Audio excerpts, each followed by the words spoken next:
In SCADA system, three-phase supply can transport this AC supply by the way of delta to star connection into solid state switches of diode rectifier or SCS rectifier along with this circuit consisting one delta connection for receiving this three-phase supply from the transmission line. Then this delta slightly converted into star as much as connected according to the manner of their position. Then the star connection which is given to a diode rectifier across of that connection, transmission connection. Okay, each and every phase consisting 6 SCRs anti-parallelly connected. Anti-parallelly in the sense back-to-back connection of phase and neutral. Okay, if the phase connection is parallelly connected with star connection, representation of that parallel connection, neutral SCRs are connected in anti-parallelly. Okay, according the manner, 3 different phases are connected across them. Okay, this is SCADA system of block diagram or circuit diagram. Then we have to see the explanation of SCADA system. Okay, look at the PPT of SCADA system.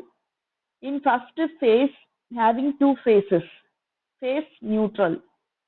Second phase having phase neutral, third phase having phase neutral. Okay, in phases 3 SCRs are there. Each and every SCR is connected each phases of 3-phase supply transmission line. Same that neutral having connected in each phases. Okay, this setup can have to explain about the cycloconverter work done by the proper manner. Okay, this system always receive the firing angle. After the receiving of firing angle, the SCR get generated or SCR get starts their position and allow them to the input 3-phase AC supply.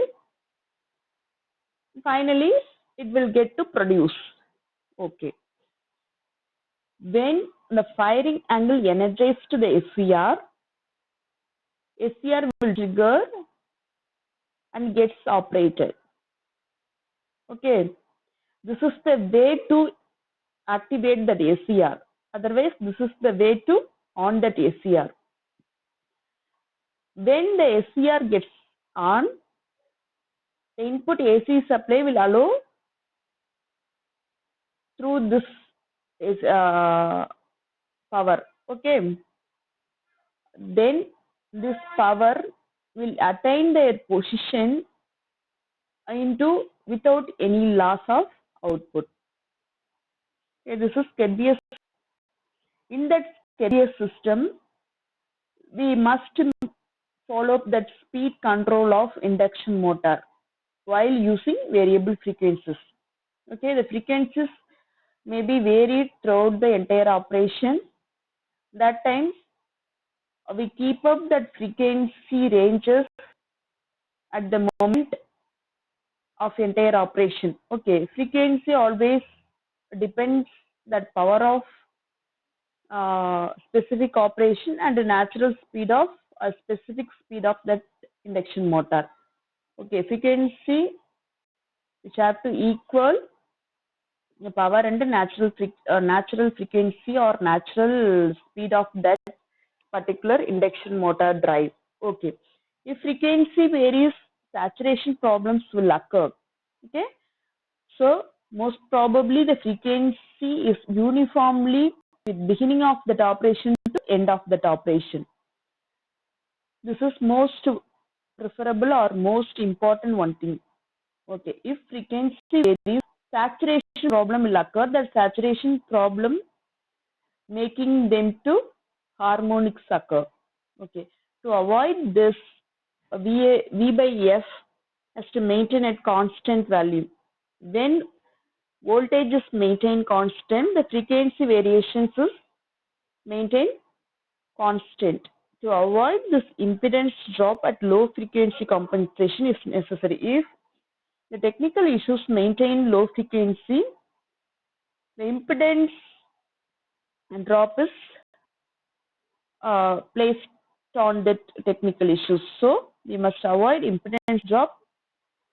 We have to reduce that low frequency compensation.